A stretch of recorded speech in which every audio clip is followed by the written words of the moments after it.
When Nintendo entered the global market in the 1980s, they didn't just sell a console. They reinvented the rules of the industry. At the time, the American video game market had collapsed. Retailers had lost trust. Consumers had lost interest.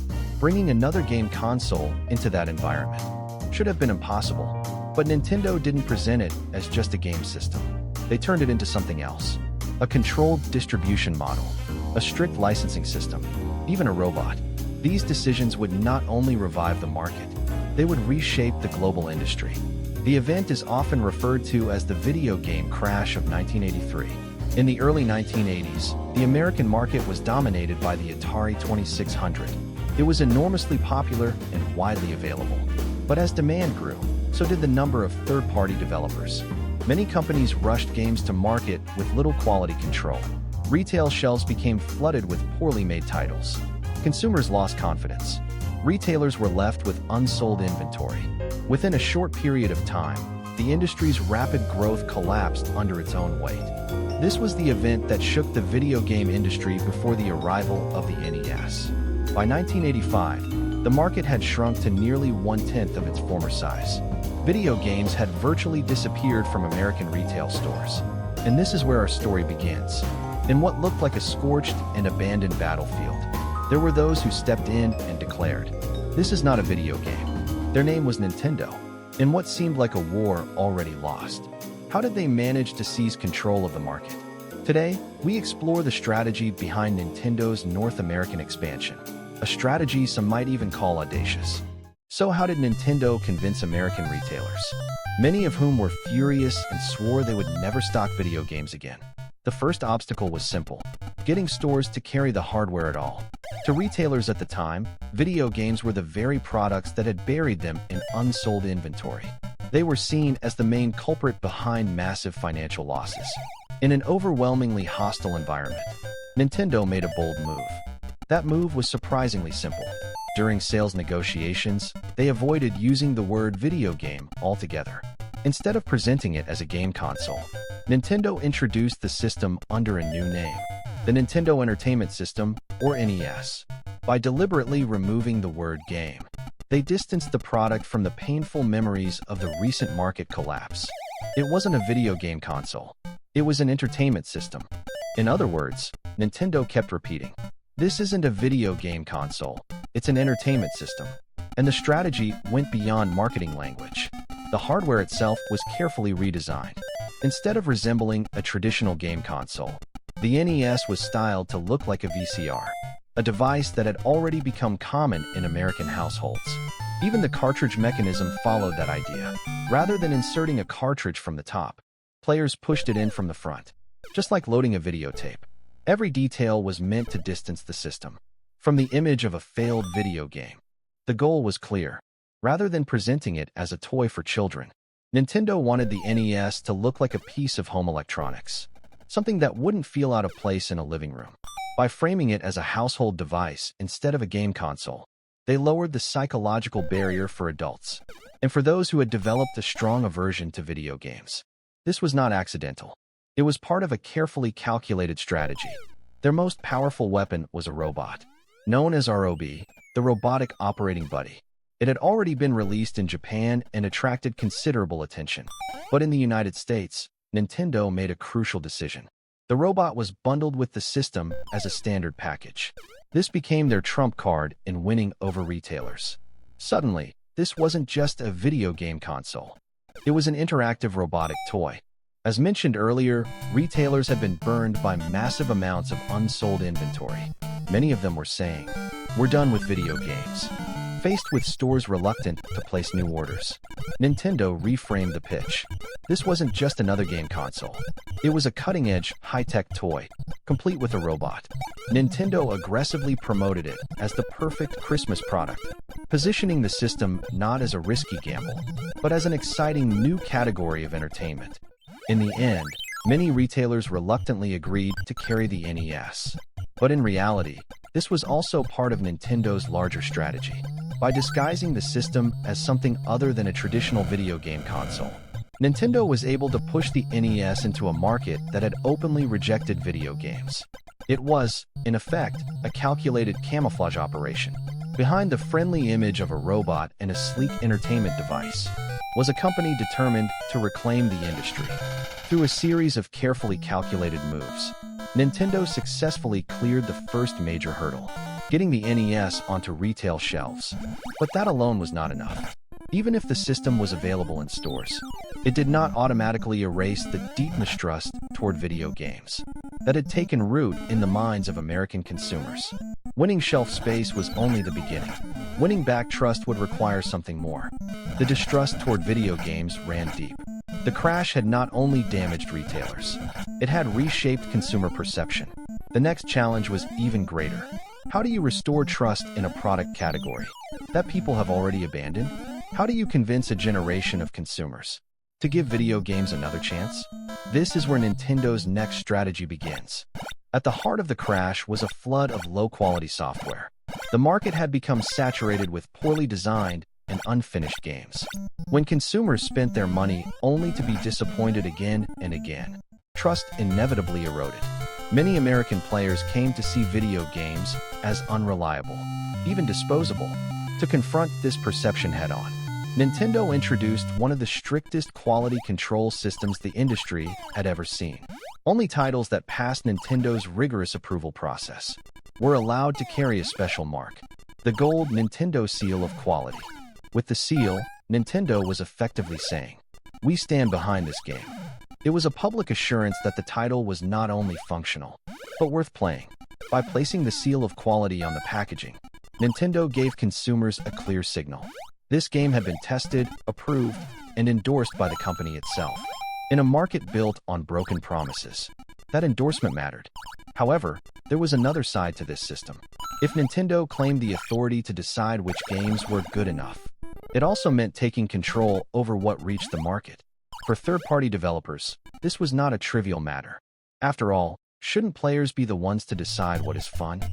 Some publishers resisted the idea that Nintendo could unilaterally judge the value of their creations. To them, the seal of quality was not just a guarantee. It was a gatekeeping mechanism. But it is important not to forget the context. If the market were once again flooded with an unchecked mix of high and low-quality titles, it could easily repeat the mistakes that led to the video game crash of 1983. The American market at the time was still fragile. Confidence had only just begun to recover. From Nintendo's perspective, avoiding another wave of poorly made games was not just preference. It was necessity.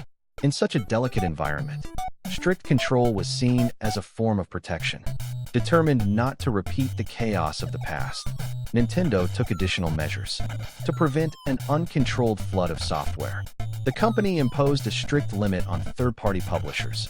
At the time, each licensed developer was allowed to release no more than 5 titles per year for the NES.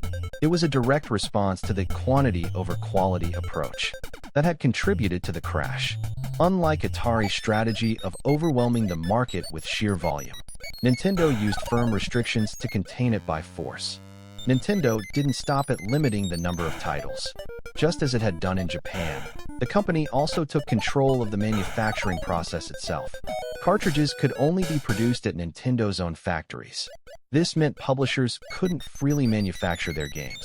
Every unit had to go through Nintendo. By controlling production, Nintendo effectively controlled supply. It was a tightly managed system designed to prevent overproduction and protect the market from collapsing again. And then, Nintendo made an even more astonishing move. In test markets like New York, the company offered retailers a remarkable deal. Any unsold NES inventory would be bought back by Nintendo. In effect, it was a consignment model. Retailers carried almost no risk.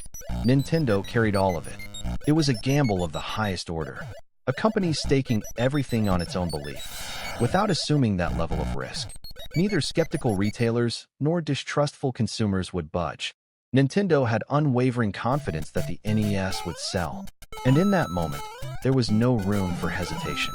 It was a calculated risk, but also an act of desperation. At last, launch day arrived. October 18, 1985. The outcome would determine whether Nintendo could truly survive in the vast American market or be forced to retreat. But Nintendo had prepared one more move. In addition to the NES console and the robot accessory, the company introduced a deluxe set.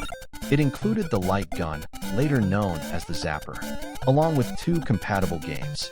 This wasn't just a console launch. It was a carefully constructed showcase of technology, novelty, and value, all designed to prove that this was something new, not just another video game system.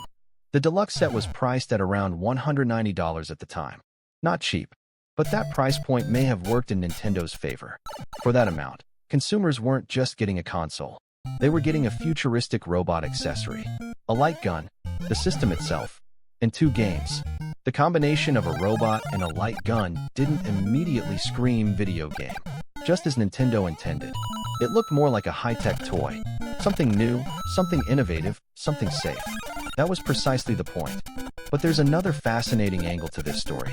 Shortly after the NES launched, Super Mario Bros. Was released in the United States.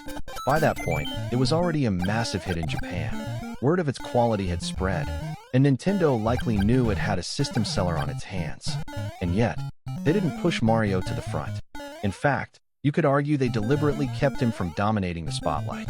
Instead of marketing the NES as the Mario machine, Nintendo continued presenting it as a new kind of entertainment system.